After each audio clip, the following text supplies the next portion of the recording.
Do you want more success, more growth, more results? Then it's time for the Boundless Success Accelerator from the Modern Observer Group. This isn't your average coaching program. It's where top performers come to dominate. Weekly group sessions, on-demand coaching, a community that's got your back, and a power-packed library of tools to supercharge your business and career. No more excuses, no more waiting. Get in, level up, and start building the life you've been dreaming about. Visit us at modernobserver.com/boundlesssuccess to join today. Let's get you to the next level. We're here because the news is being distorted. We're here because people are being inundated with misinformation on social media. We're here because people are being judged guilty until proven innocent. We are fighting back with facts. This is not a safe zone, so buckle up, Buttercup. This is the raw, naked truth.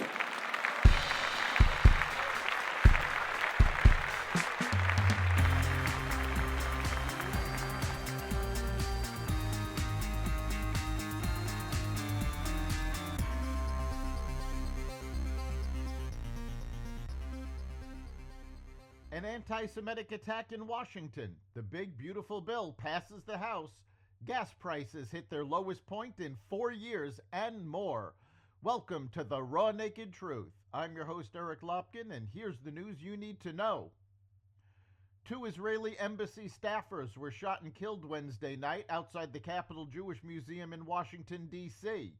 A pro-Palestinian man is in custody after claiming responsibility for the deaths of the embassy staff members who were leaving an event at the museum, authorities confirmed. The Embassy of Israel to the United States identified the victims as Yaron Lishinsky and Sarah Milgram, who were set to be engaged. Metropolitan Police Department Chief Pamela Smith said during a news conference that officers responded to multiple calls of a shooting near the museum at around 9:08 p.m. on Wednesday. When authorities arrived at the scene, a man and a woman were found unconscious and not breathing. Despite life-saving efforts from first responders, Smith said both were pronounced dead. A 30-year-old man identified as Elias Rodriguez of Chicago is believed to have committed the act alone and is in custody, Smith said, adding that his gun was also recovered. President Donald Trump's One Big Beautiful Bill passed the House of Representatives early on Thursday morning with few Republican defections. It is a significant victory for House Speaker Mike Johnson, who navigated deep inter-party friction within the House GOP conference to deliver a product that few Republican lawmakers ultimately defected from. The bill is a sweeping multi-trillion-dollar piece of legislation that advances Trump's agendas on taxes, immigration, energy, defense, and the national debt. Republicans spent more than 48 hours continuously working on the bill from the time it came before the House Rules Committee, the final gatekeeper before a House-wide vote at 1 a.m. on Wednesday, to when it passed the chamber just after sunrise on Thursday. It quite literally is morning again in America, Johnson said. What we're achieving today is nothing short of historic. The FDA has announced it will limit future COVID-19 booster shots to Americans over 65 and those with high-risk medical conditions, effectively ending universal annual recommendations and reducing eligibility to roughly 1/3 of the population. Officials said routine boosters are no longer justified for healthy individuals unless vaccine makers conduct new placebo-controlled trials, a requirement companies argue is unrealistic due to the rapid evolution of viral variants. At the same time, the FDA has expanded warning labels on Pfizer and Moderna's mRNA vaccines to reflect a higher risk of myocarditis and pericarditis, heart inflammation, particularly in males aged 16 to 25. The update follows new agency data and long-term follow-up studies. Separately, a Senate report led by Senator Ron Johnson accuses the Biden administration health officials of delaying public warnings about these risks in 2021, despite early alerts from Israeli authorities and the Pentagon. The Justice Department has opened an investigation into former New York Governor Andrew Cuomo, now a leading New York City mayoral candidate, after a referral from congressional Republicans who accuse him of lying while testifying about his handling of the COVID pandemic. The inquiry follows the DOJ's decision to drop a separate corruption case against current Mayor Eric Adams. Cuomo still retains a double-digit lead in the mayoral race.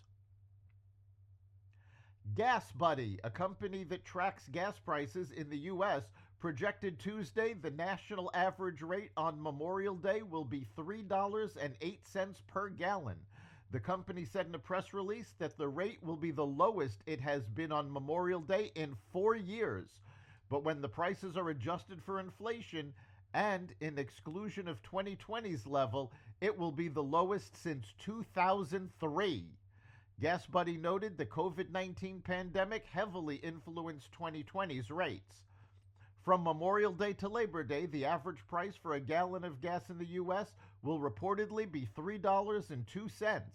An average rate of less than $3 per gallon will be possible on some days, especially towards the second half of summer, according to the company.